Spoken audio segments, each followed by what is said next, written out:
Please clap your hands to the rhythm of the music because it's Boscia time! Welcome to PAPADOPOULOU 2026 World Boscia Cup! Want me to speak? Is that sounding okay? This is day 4 and please welcome the players for the second round of matches. Playing on court number 1 for BC3 female third place match, the match between Maria Bustrom from Sweden and Mathilde Trou from France. The official will be Cristina Costa. Playing on court number 2 for BC3 female final match, the match between NURULASYIQAH Mohammed from Singapore and Dimitra Papadopoulou from Greece. The official will be Klara Stefkova. Playing on court number 3 for the BC4 female third place match, the match between Natalia Konenko from Ukraine versus Yan Xiong from Hong Kong, China. The official will be Sandra Monteiro. Playing on court number 4 for the BC4 female final match, the match between Laísa Guerreira from Brazil and Carla Oliveira de Portugal. The official will be Roberto Pessein. Playing on court number 6 for the BC1 male third place match, the match between Panagiotis Soulanis from Greece versus Juan Manuel Montilla from Spain. The official will be Marta Freire.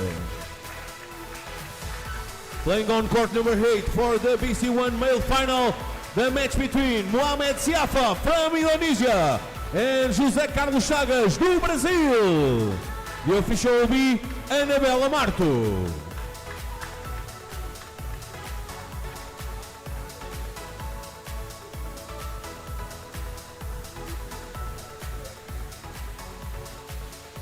Good luck to all and may the best win! Hello everyone and welcome back to the court number 2 here at PAPADOPOULOU 2026 World Boccia Cup. I'm Diogo Carvalho, I'll be commentating this game. Of course we have the BC3 female final between NURULASYIQAH Mohammed from Singapore and Dimitra Papadopoulou from Greece. Of course with me I have a commentator, I have Mr. Glenn Stromans, coach from the UK Boccia. First of all, thank you so much for being here. No problem. What can we expect from this game? Here we have in Star Dimitra in the world ranking, and maybe the player from Singapore not as expected to reach this final, as she is only 30th in the world ranking. Yeah, the rankings can sometimes be a little misleading. Nuru from Singapore has been around a long time. She's a very experienced player. In fact, when I first came into the sport 15 years ago, I believe she was world number 2 or 3. So she's a very experienced player. She's taken some time out and is now back playing, so she'll be moving her way back up the rankings.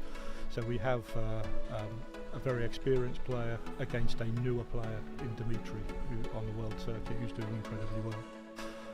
So it should be a really good game.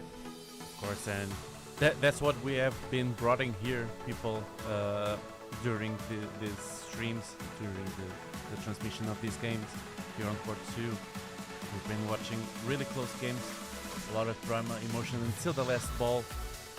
And of course, as you said, we have a very experienced player in the Singaporean, and Dimitra is a quite new player. She won last year in Coimbra, the World Cup. She's third in the European. Does she has a really good shot in the world, do you believe? I think the world is wide open, and I think anybody making the World Cup finals here in Papua 6 weeks ahead of going to the World Championships, they're clearly in form and gives them a chance. So I think it's a really nice indicator of the two players that are here in the final. And yeah, Dimitri has risen up through the rankings really quite quickly. I remember her being fairly recently at the Youth Championships, I think here in Portugal as well, and playing Sally Gibson in that event. Here she is, right up near the top of the world rankings, so she's made tremendous progress. As we now get ready to almost start the game, there's been the call for time. Now the ramp operators will come onto the court, pick up the balls, get everything set to begin.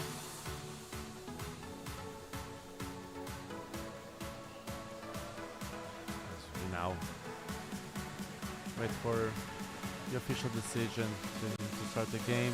All the games will start at the same time.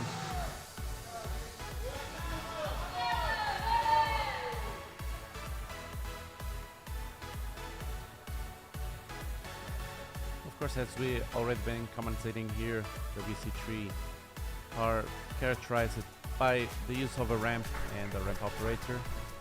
And as we know, ramp operators cannot look at the game, cannot talk with the players, only follow their instructions.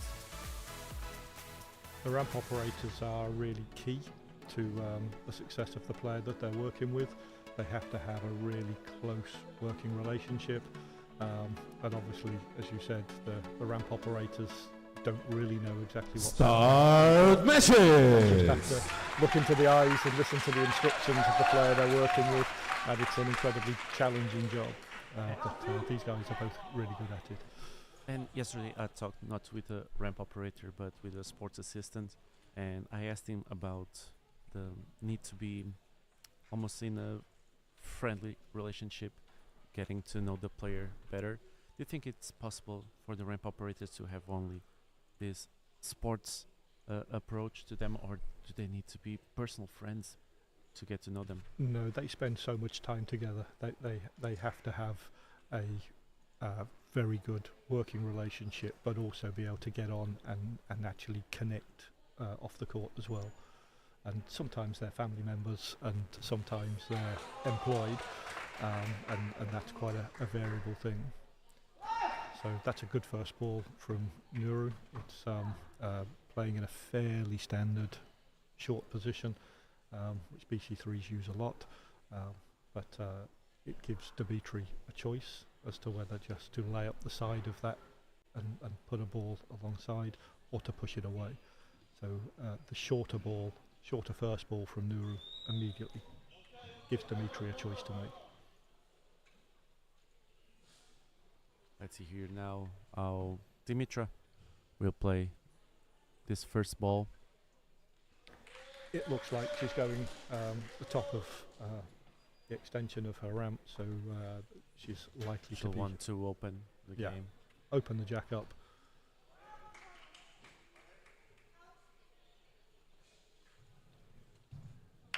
And that's a great shot. And the use of the hard ball ensures she gets the next shot. So now the jack is open. Dimitra will be able to hopefully just drop a blue ball right in front. And normally, I've been commentating that it's normal for the players to have two hard balls on their set. Is it impossible for a player to play with more than two hard balls? No, there have definitely been times in the past where people have used three. It depends on how they're set up and what their tactics are.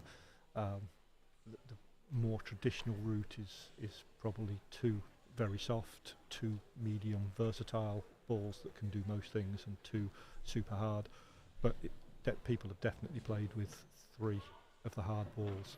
And again, if it depends on the tactic that they're trying to employ.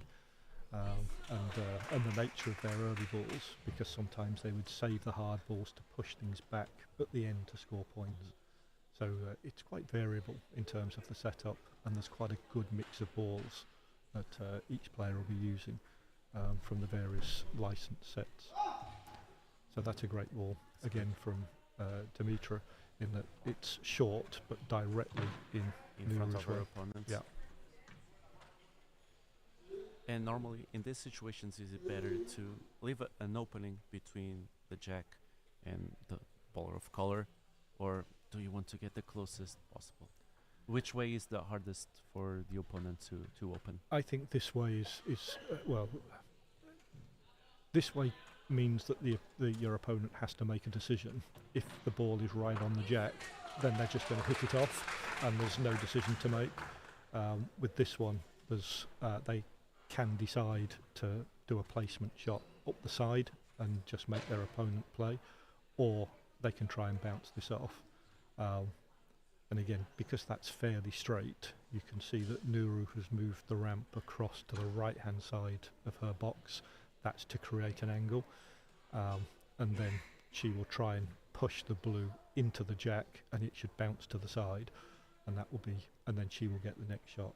So this should go into the left of the jack as the players are looking at it, and bounce to the side, just like that. That's how a coach views exactly what's probably to happen. And do you think there's a difference in the way that the BC3 players see the game, or do they have their own ways to look? Because in the end, it's always boccia, but is in the individual parts and the way that they visualize the game that can make the best difference. Yeah, because the BC3s in many ways have less options. Yeah, they all use a ramp. Yeah, they don't have the balls going along the ground. Yeah, so I've just come off the court with Stephen Maguire, who won the BC4 final, and the BC4s have many options of the lobbing shots and sort of bouncing balls to the side and bouncing balls over the top of short balls. The BC3s are obviously going along the ground all the time, so they have to view it slightly different to the throwers, but they're always still looking at almost like an umbrella view of the head, so they're trying to see where they can control the court. But at the very top end, they're not just aiming at targets, they're looking at controlling the court, maybe getting balls behind the jack, putting balls to the side like Nuru did there. Ideally should have just kind of wedged in, the shot just bounced off and went to the right. So it's in a good position, and it'll be interesting to see what shot she plays next, as to whether she goes in that gap between the red and the blue. And maybe hope to also defend yeah, the jack. She'd want to probably push the blue off and leave her red on the jack. There you go. Well, she's actually pushed her short red on, and that's now closer. So Dimitri now has to play. So yeah, so again, Dimitri would look at this and think, how do I get the best court position? And ideally, she would think the red that's on the left as we look at it, the right as they look at it, the one that's nearest to the jack, if she removes that, it will also push the jack behind the blue. And that's what Dimitri would want, so that again makes it harder for Nuru. So it would be, she would be knocking off this red, but also trying to push the jack the other side of the blue. Again, making it hard for Dimitri. So it's constantly thinking about where the balls are placed and how you get the balls placed in your favour. It looks like she's playing a hard ball now.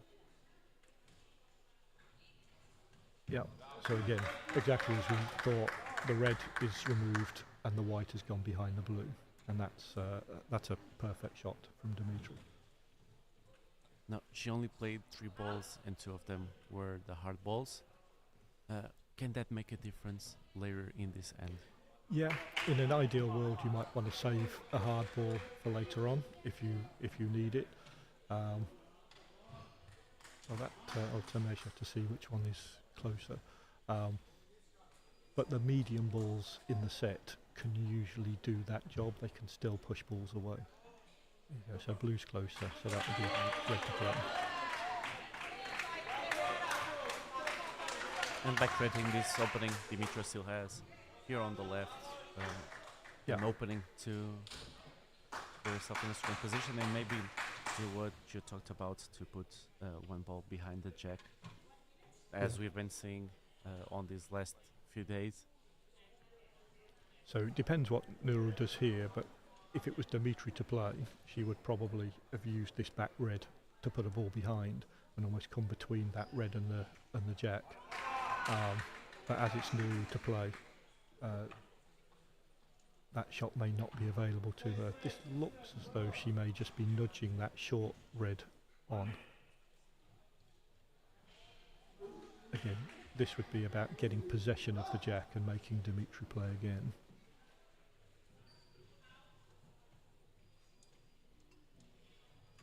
Probably just caught the wrong side of that a little bit. She tried to push the red, but only managed to then make the opponent's ball closer. Let's see. Well, ideally she'd have been able to push the red so it didn't touch the blue, so it would have come closer to the jack, and then make Dimitra use another ball. She didn't quite achieve that, so Nuru's now onto her last ball. Last ball in less than 1 minute. Yeah, the time won't be an issue. There's plenty of time to play the shot.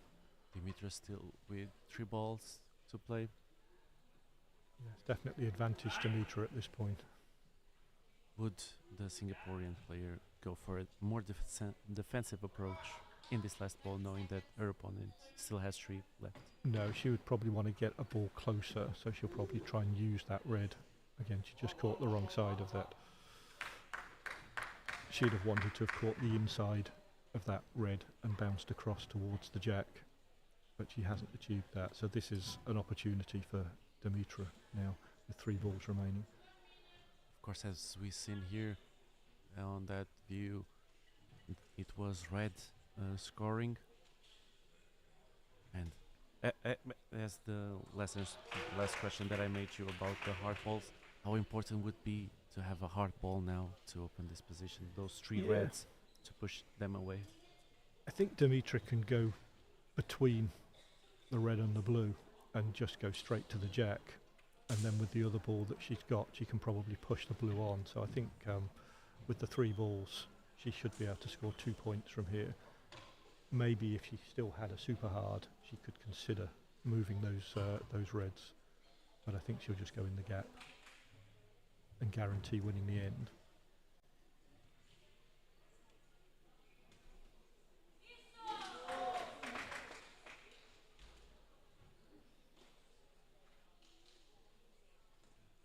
She goes for a little push on the blue ball.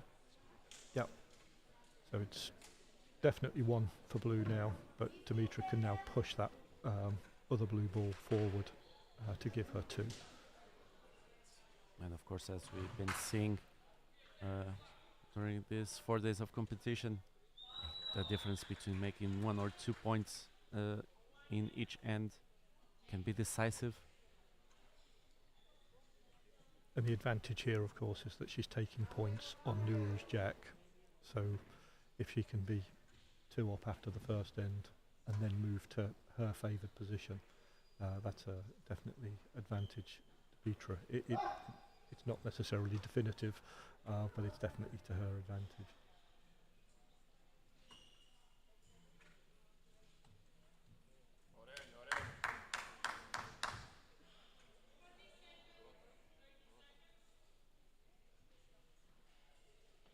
Let's see here. That looks like it's now 2 for blue. And then Dimitra has to make a decision now as to whether she thinks there's a 3rd point available to her. If she doesn't think the 3rd point is available without a risk, she may throw the last ball away, because 2-0 is a good start. If she thinks there's a 3rd point, she would go for it. And you can see there the ramp operator swung the ramp. It's one of the rules in bocce that if a player comes out onto the field of play to have a look at the head, they can't use the advantage to line the ramp up or anything like that, so they have to swing the ramp and start again. So Dimitra's obviously decided here that 2 points it's enough, is enough, and she's going to just throw this away and roll it to the cross. That's exactly what she does. She does longer than the cross, but still, the official said it was 2 for blue. player in red goes onto the court to see for herself.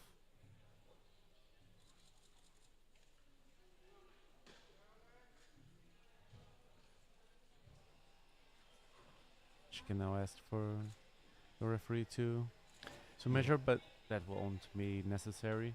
It looked fairly obvious, so if it was tight, she would ask the referee to measure it so that she's absolutely sure. But that's a good start for Dimitra, and she'll be quite happy. And Dimitra will now go to the second end, winning 2-0 against the Singaporean player, as we bring you an update on the other courts. On court number 1, Mathilde Rode is winning against Maria Bjurström from Sweden 1-0. Court number 3, Natalie Konenko 3, Cheong from Hong Kong, China 0. Court number 4, Carla Oliveira is winning 2-0 against Leisa Guerreiro from Brazil.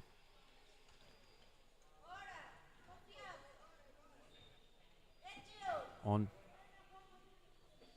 court number 6, Montilla from Spain 6-0 against Solanis from Greece. And on court number 8, Siafa from Indonesia 3, Jose Carlos Chagas from Brazil 0. As we now go to the second end. One question that I wanted to make, and you of course as a BC3 coach also study your opponents. One thing that I've always wondered is, how can we see so many Greek BC3 players being so good and reaching these final stages of the competitions, where it's in the school, on the Greek school of BC3, that is different from everywhere else? That's a really good question. Obviously, part of that is coaching. Part of that is the environment. I mean, there's the Greek. Obviously, there's 2 Greek male players in the medal matches, and that hasn't happened before. So this is kind of new. Gregorios, who'll be playing for bronze in the men's BC3 medal matches.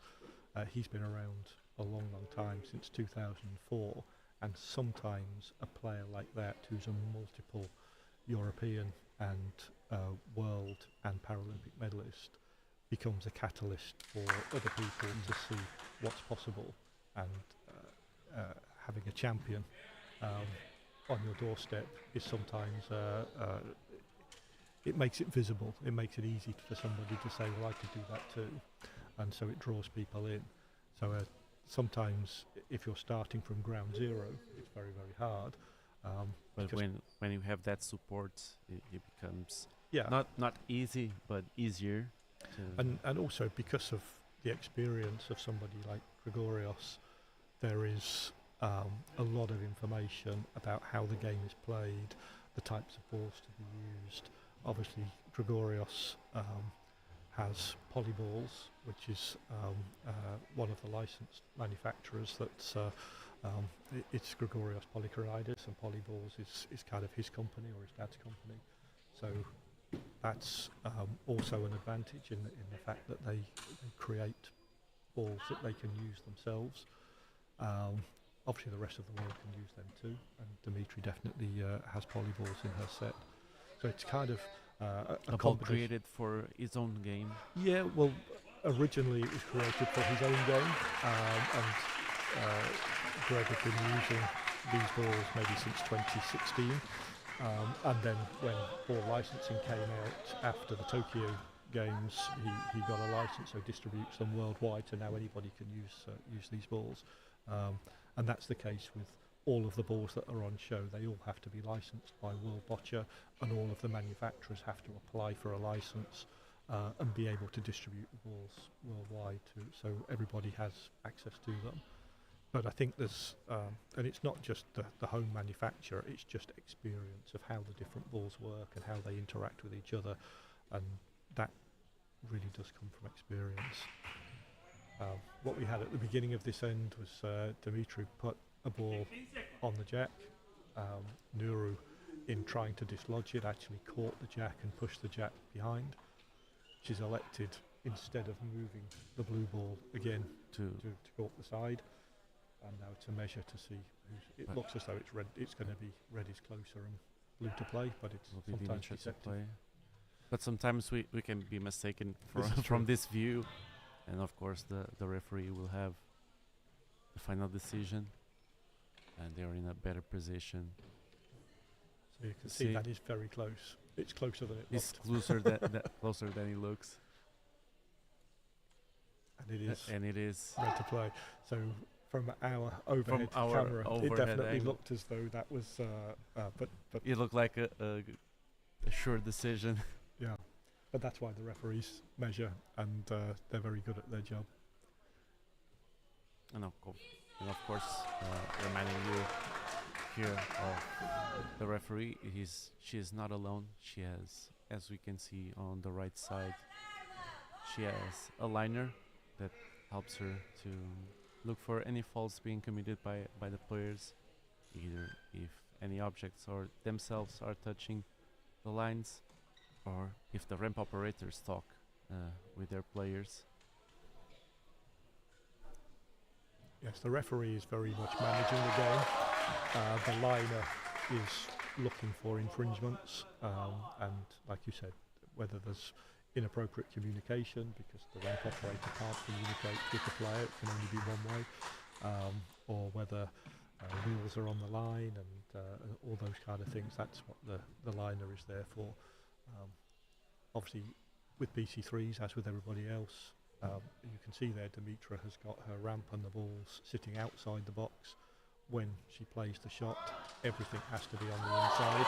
So any extensions for the ramp, all the balls not yet used, the ramp operator, the player, a wheelchair, everything has to be inside that box, which is 2.5 meters by 1 meter. So the ramp operator there, once Dimitra's ready to play the shot, and you can see how he's helping her lean across so she can get the line up. So she's gone right to the left-hand court edge of her box, and she'll be trying to promote that short blue and knock that blue on. So if she can get the blue onto the jack from that angle, it looks like she's created an angle that makes it fairly straight. But you can see how hard work it was for her to lean across to line up, because she can't go into her opponent's box. She can line up from an empty box, so when she's playing the opposite way, she could line up from box 4, the one to her right, but she cannot go into Nuru's box. That's why we normally also see the players playing to their left side when they're playing with the red, and to play to their right when they have the blue, to also make it harder for the opponents. So Nuru, Easier for them and harder for the opponents. so Nuru, I'm sure, will move her ramp to the other side of her box now. There you go, just as we say, and that will give her an angle. So she can line up in the box next to hers. She can be outside her box to the side, because the box is empty, and that gives her an angle to be able to take this blue off.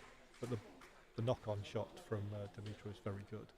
So Nuru is seeking the best possible angle to try and get that ball off. Let's see. She would hit the left-hand side as she's looking at it, the right-hand side as we're looking at it, to try and clip that ball away.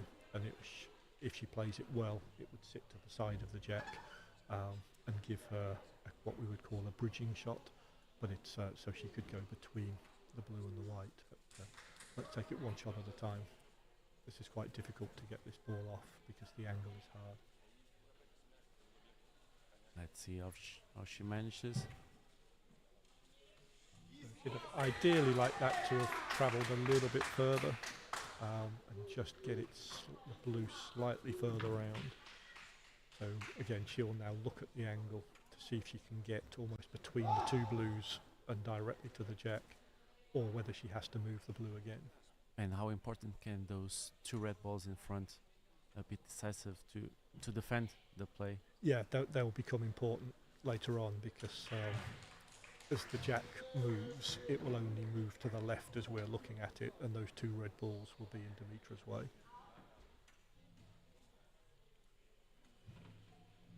at the moment, though, she hasn't used one of her hard balls, I don't think, so she'll still have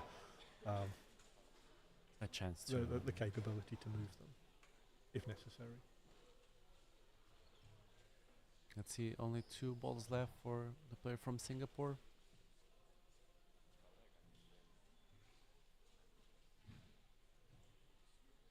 So she ideally didn't want to catch that shorter blue. She'd have been trying to go almost between the blues, but catch the one that's on the jack and bounce across. But just catching that that short one meant that was really a wasted ball.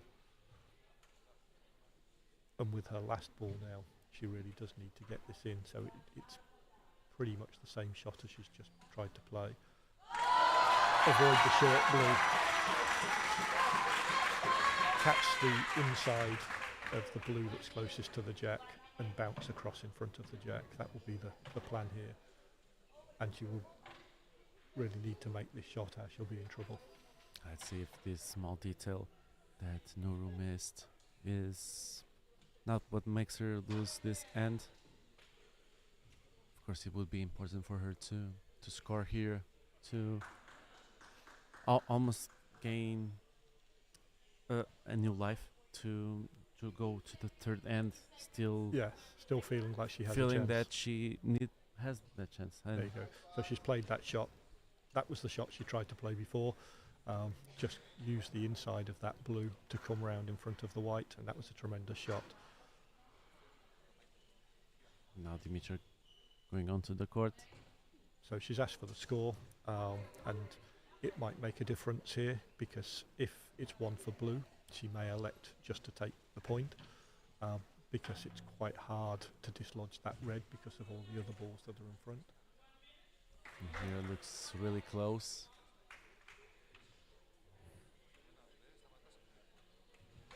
But that last shot from Nuru really was a great shot. And it looks like red is closer.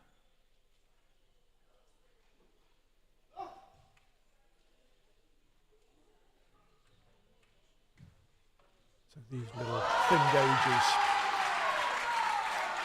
So Yes, the- it looks like red is closer. yeah. So again, whether this ball was touching or not, it looks like maybe it wasn't touching because a thicker gauge was used. But Dimitra will try and create a position where that red can be moved. That's worked out really nicely. Yes, she now tries to open up the game. Still has 3 balls left. 3 balls to play to dislodge that red and promote the blue.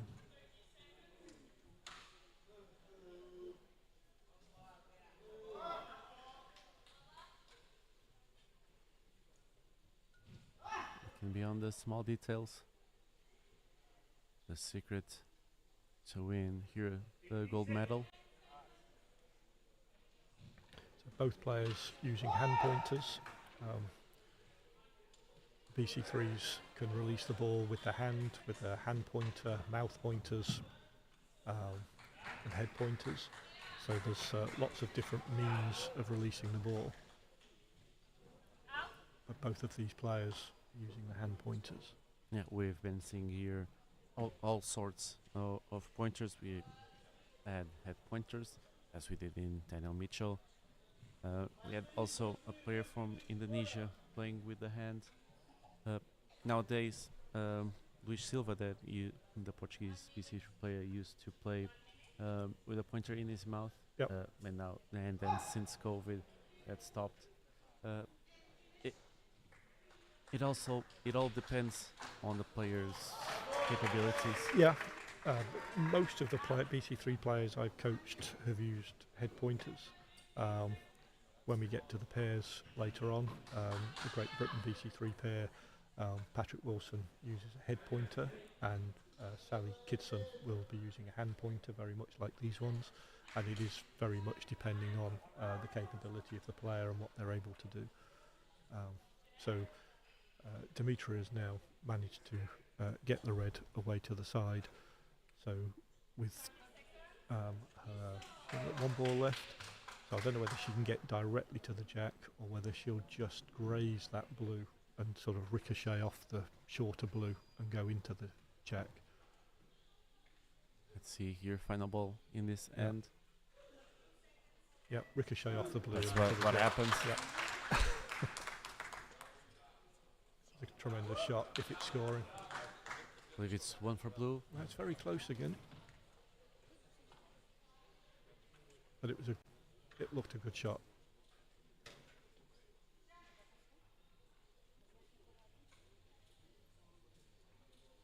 Mohammed came to the court to check for herself. But not asking for a measure. So Not it's asking for a obviously measure. So clearly blue. clearly one for blue here on the last ball in this end.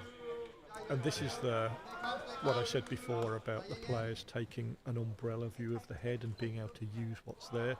So Dimitra there couldn't get directly to the jack, so she had to use the shorter blue, catch the inside of it and ricochet into the jack. And it's not an easy shot, but it's obviously won her the end. So it was a great way to finish. And 3-0 up at half time. Yes, so now bringing you an update on the other courts.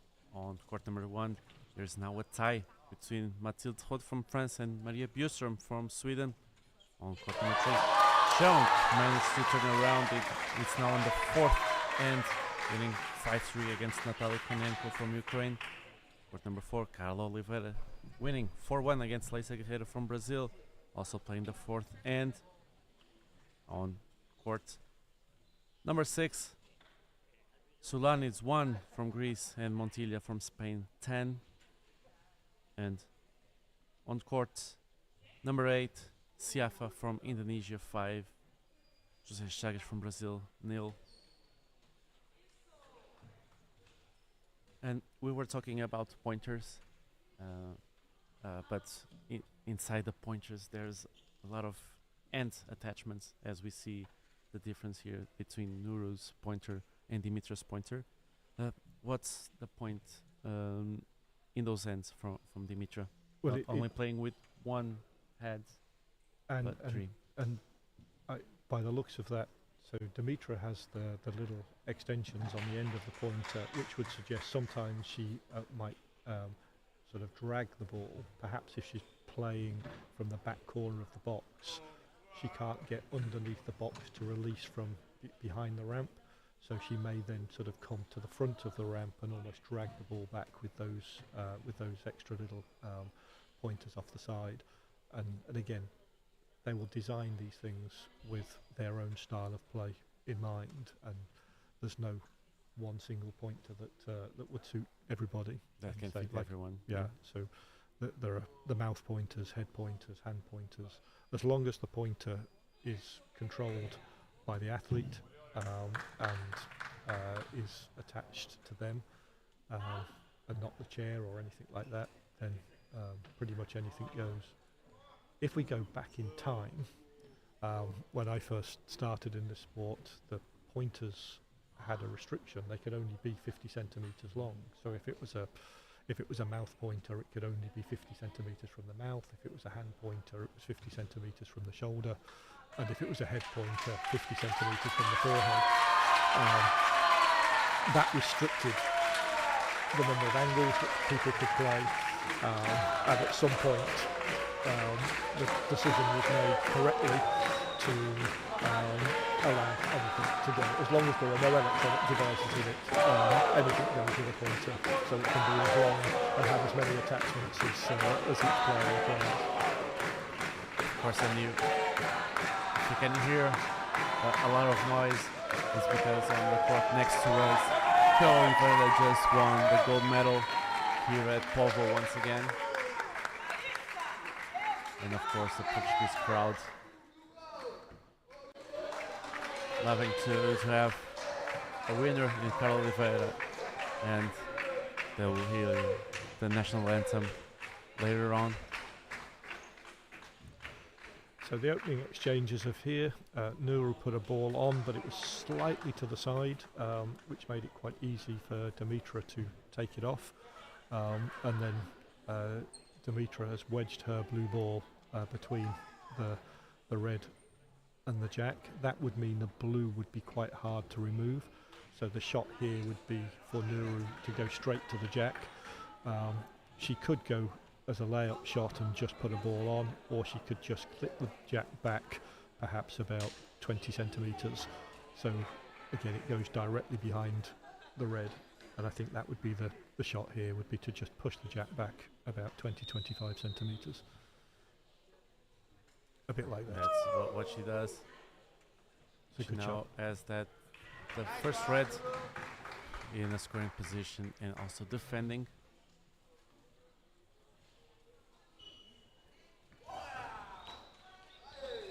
So Dimitra is now completely blocked.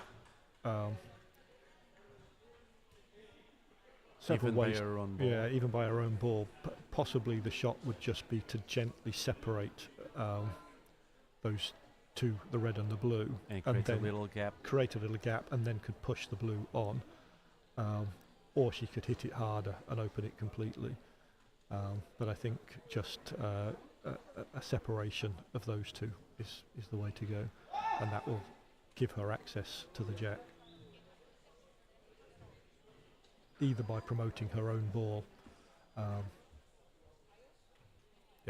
So getting that little bit of separation now allows Dimitra, if she's got the next shot of course, to promote that blue and push it onto the jack. But again, clearly this is a measure. It looks to me as though it would be blue to play, but it's not certain. Let's see the referee's decision. She's measuring with a compass. Once again, our angles are deceptive. But it is And blue it's to play. Dimitra Yeah. to play. So her shot now would be to just push that blue forward to the jack, and ideally not use a super hard ball. She would use one of the medium ones and then leave two balls in front. And I think if she achieves that, it makes it hard for Nuru to break through. And now a question not really related to this game, but to the World Championships, and talking about your players. How important is a competition like this in a competition that has so many good athletes, the top athletes in the world, to help you prepare your athletes? Yeah, it's obviously we brought, as the Great Britain team, our World Championship squad. So we qualified 8 players for the World Championships, which is the team, the BC3 pair, the BC4 pair, and then one individual. And all 8 are here, and they're all at slightly different stages of their season. So some absolutely are here to win. Some are here to continue to develop their game, iron out some of the tweaks so that they're ready for the World Championships. Obviously everybody is trying to win all of their matches, but I think coming up against world-class opposition 6 weeks or so before travelling out to Korea for the World Championships is really important. So our World Championship squad has pretty much, we went out to Kazakhstan for a World Cup there, where we played more of the Asian nations, and then here there are obviously it's a global competition here always, and here we're seeing again Europe versus Asia, and I think it's just really important as part of the preparation. And sometimes the winning is less important, more it's about the preparation and the learning. So the players that, obviously, like I said, everybody will want to win all of their games, but the players that don't, as long as they learn something that might lead to an improvement into the World Championships, or they learn something about some of their opposition, then it's a win-win. So there are different reasons for being here, but I think very important for those going to the World Championships. So that means that it's important for the players that go to the World Championships not to look at the results taken here in Pova. If they face an opponent that didn't pass the pool stage, they cannot look at, this will be easier, they are not in shape to do.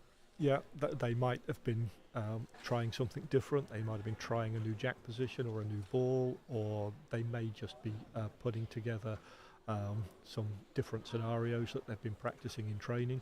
And when all of those things happen. Sometimes they don't always come off in these competitions, but they might learn and improve to go to the Worlds. So it doesn't necessarily follow that the people playing the finals here today will be the same ones playing the finals out in Korea in 6 or 7 weeks' time. Obviously that's what they're aiming to do, and again, people like Nuru and Dimitra here have clearly shown good form. They've both made the final, they've beaten people along the way, and they will get confidence from that. But the ones who haven't got this far will have learnt something about how to play them. So winning once doesn't necessarily mean winning the next time. Of course, and now as we get ready for the fifth ball by the Singaporean.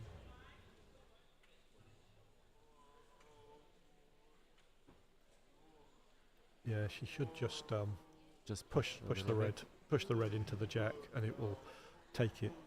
The red should stay on the jack and just take it away from the blues a little bit. And going back to what you just said about coming to a competition to see if new things, how they play out in the court, how different it is for a player to be training a new style of play and then coming onto a competition, how different it is to try a game plan in training in a game and that same game plan in a competition. Yeah, it's quite different because there's added pressures in a tournament setting that you can't quite replicate in a training environment, and it can also lead to maybe some inconsistencies because they're trying something that's just and at this stage there would be nothing major. There would be no significant changes. It's just little tweaks here and there that might make a 2% difference, and if they get that right they will do well, but they might get it wrong while they're still learning how to put it into practice. But the experience of doing that here would definitely help them in Seoul. And as we're seeing here, both balls are in a scoring position. Last ball from Nuru. Now it's Dimitra to play. Yeah, it's a small decision. touch be enough to. It's a decision for Dimitra now. If it's still 1-1, she could take 1-1 and go into the last end with a 4-1 lead, or she could try and see. Did the one referee for indicate reds. it was 1 for red? At first, I believe that she indicated 1 red, 1 blue, but then afterwards corrected Yeah. and only 1 for red. But there's a shot here, potentially the blue that's to the left as we're looking. If Dimitra pushes that blue, it might just dislodge the white from the red and push it to the other blue. Let's see what Dimitra still manages to do with 2 balls left. So more than 2 minutes 15, more than enough time for her to play. Yeah. She's in control of this match.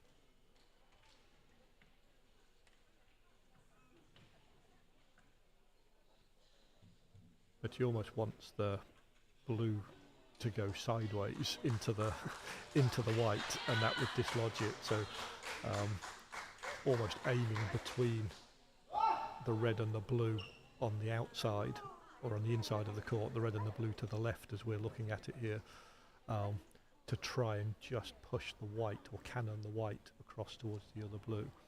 But it's if red is holding 1, she just wants to dislodge the white from the red. There you go, perfect. That's what she does. She managed to So straight push between that red. between the red and the blue and push the white sideways. That was perfect. That She's was now, exactly what she wanted to do. she's now scoring 1. And she's checking the score, which is 1 for blue. And then she will not play her last ball. There would be too much risk to try and put 1 up the side to get 2. There would be too much risk of pushing the red back in again. So she would take the 1 point and be very happy to be 4-0 up going into the last end. Of course, going with a 4-0 result for the last end. It's a comfortable position, but it's not guaranteed the victory. Nope. There are 6 balls to each player.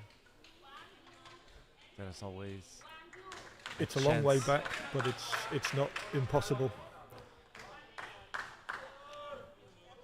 At the European Championships many years ago, well, in fact, I think it was 2017 here. I was coaching in BC3 men Jamie McCowan, and he went 6-0 down after the first end. And I think ended up winning 8-6 and just came back. And at the same time, David Smith in BC1, he was 4-1 down, I think, going into the last end and won 5-4. So we had 2 gold medalists from the final, both coming from a long way behind. So the game's not done till it's done. So bringing you update on the other results on court. Number 1 playing the 3rd and 4th place in the BC3 female category. Maria Björson from Sweden is winning 3-1 against Mathilde Trott from France on the last end. And of course, as we talked, Carla Oliveira won the gold medal 5-1 against Leisa Guerreira from Brazil, the 3rd and 4th place. Also on BC4 female, Xiang from Hong Kong, China 6, Natalia Konenko 3 final result. Also final result on BC1 male, 11-1 for Montilla against Sulanis, and playing on court number 8. Also the final BC1 male, Siafa from Indonesia is winning 8-1 against Chagas from Brazil.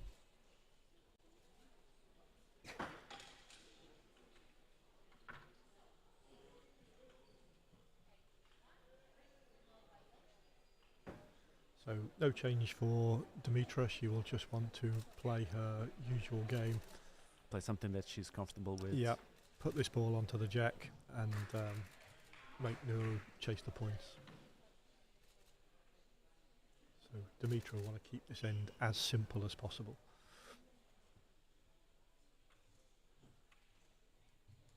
Let's see a good position. Can the first ball make all the difference on the game? Yeah. As we see here now, this ball, it's not in the best positioning. Still leaves a small gap for her opponent to play. If Nuru can get past that blue from the edge of the box, so again you can see she's moved the ramp right to her left and create the best possible angle. And again, she has a choice. If she can't get onto the jack fully, she may still elect to push the blue to the side, but because she needs to preserve balls, because she needs to score 4 points, if she hits it away, it's 1 ball gone. She could, of course, use a medium ball here and push the blue away and stay in, but by the look of it, she's going to the top of the ramp and is going to sacrifice one of the balls. And she tries to get the blue out of the way.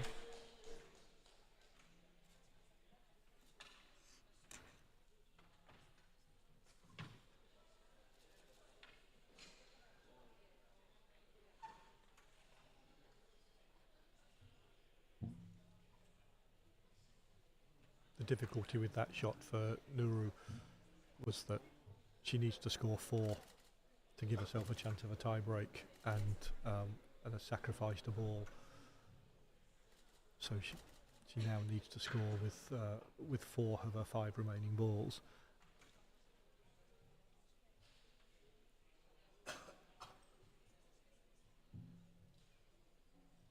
But again, Dimitra would be intending to keep this as simple as possible, so Nuru will try and put this ball on the jack. I think all Dimitra needs to do is move it and put another one on. And she can fairly much secure the win in these early exchanges. And it's not the greatest ball by Nuru. That looks short and will be red to play again.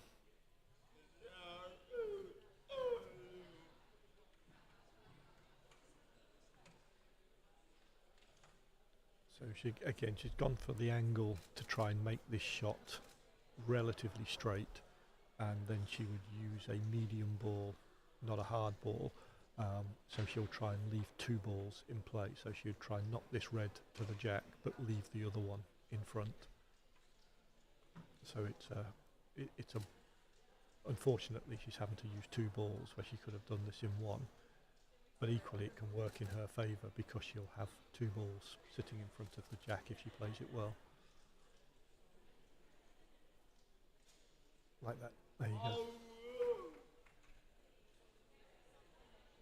As you see here now, and she managed to push that red. Put also the other one in front.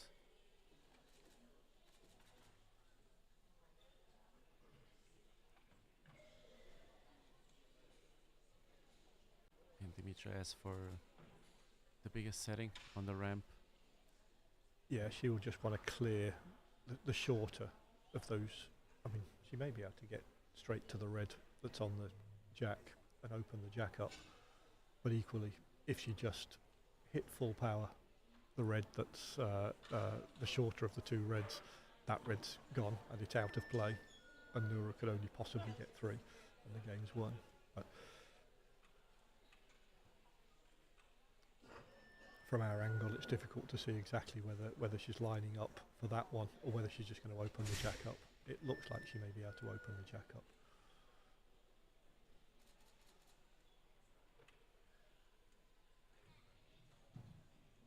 She managed to touch the red that was closer to the jack, and also the jack move a little bit.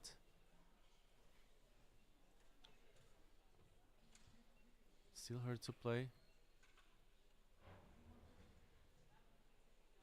So she's weighing up the different shot options here, and you can see how much the ramp gets moved from side to side, back to front, and the top BC3 players now use all of the box to create incredible angles. And again, the ability to create angles is what separates the very best players from the ones slightly below. And again, I would imagine Dimitra's objective here would be to push that shorter red into the jack and to the side, and then get control with her blue. So a 2-ball play here. The alternative would be, if there's room, to come off the red to the side of the jack and try and sit in front. But I think the play is probably to just get rid of that shorter one and then control the jack. And that looks like what she's doing. So she should hit this short red into the side of the jack, and it will bounce off to the left as we're looking at it.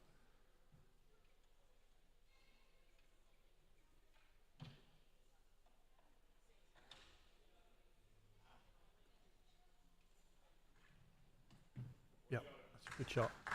Now the jack's open and she can put her own ball on.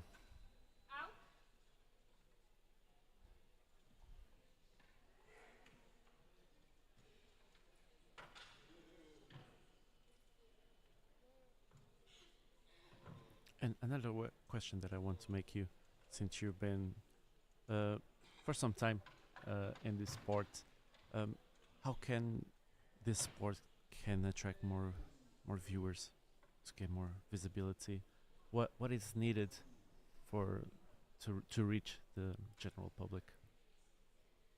Yeah, I think you've answered your own question. I think it needs more visibility. It needs to perhaps be able to attract more commercial sponsors. It needs to get wider exposure.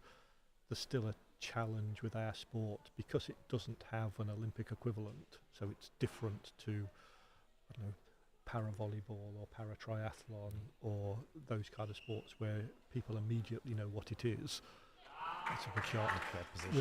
With bocce, unless you know bocce, you don't know bocce, and I think it's so it needs that wider exposure, and not just once every 4 years during the Paralympics when people we get watch. it. Yeah. It's such a great sport, and the people that play it are amazing athletes who travel the world showing this kind of skill level. You just think of the last 3 shots from Dimitra there. You know, she wants to control this match. She's had to move 2 balls off the jack because Nuru had put 2 balls in front, and get control, and the skill and dedication to training that enables that to happen is outstanding. but yeah, it needs visibility. It needs to be known. It needs probably more advocates from the wider world to really understand it and promote it.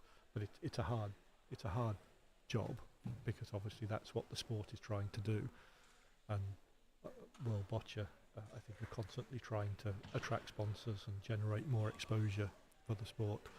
As we look across the arena here, with just the 2 BC3 games left on the field of play, at the far end is a guy called Graham, who does a lot of the World Boccia media stuff.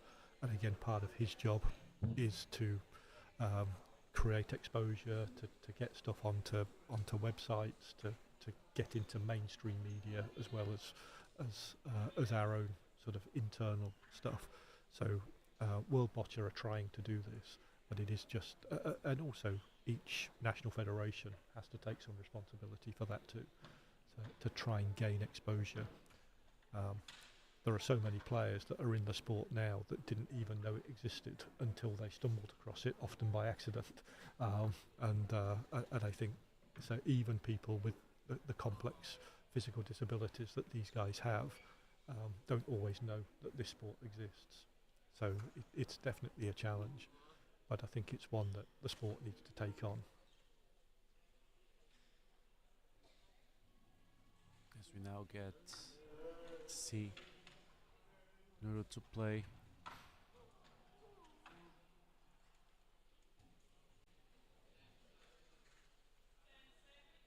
And in this end, we didn't see Dimitra try to make her opponent lose the game, but we saw Dimitra try to win also this end. How can that mentality be important in becoming a champion? Yeah, it's we have to consider the boccia players as athletes, as sports people, because this is a genuinely competitive sport with a global reach. And there are obviously a place like this, people have come from as far afield as Australia and from Singapore, as well as and Brazil. So we're truly represented around the world, and so they have to have that sports person's mentality and that drive to win.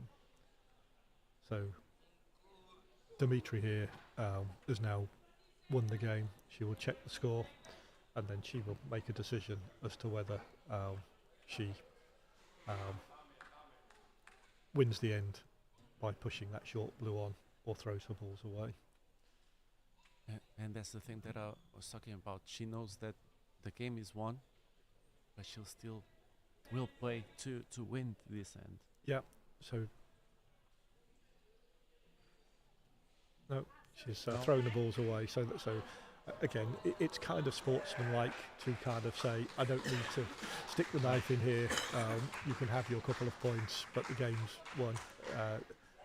This isn't about points. This is very much about winning. So that looks like it's 2 for red. It's definitely not 4. So it's 2 or 3, but it's definitely not 4. So the game is done, and Dimitra has won that comfortably, and she doesn't need to play her final balls. So 4-2 win. 4-2 win for Dimitra, as she wins the gold medal here at the BC3 female class here in Portsmouth Wrestling 2026 World Boccia Cup.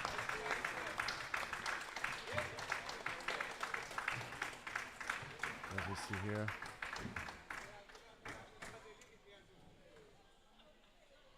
also this is also a win for the ramp operator. Yes, it is an integral part of the athlete. Without him, it's still not possible. And unlike the other sports assistants, the ramp operator is regarded as a player, so the ramp operator will also get a medal. Like for a country like ours, the ramp operator is part of the world-class program in just the same way as a player is. So yes, this is definitely a win for the two of them. Although Dimitra's playing the balls, she can't do it without her ramp operator. So now we can wrap up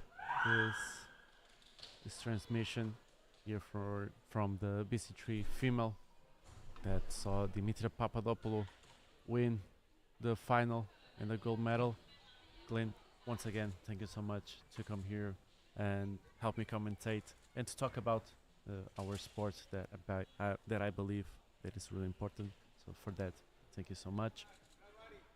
And we see each other once again in 15 minutes for the BC1 female final between Andayani from Indonesia and Andressa de Oliveira from Brazil. See you all soon.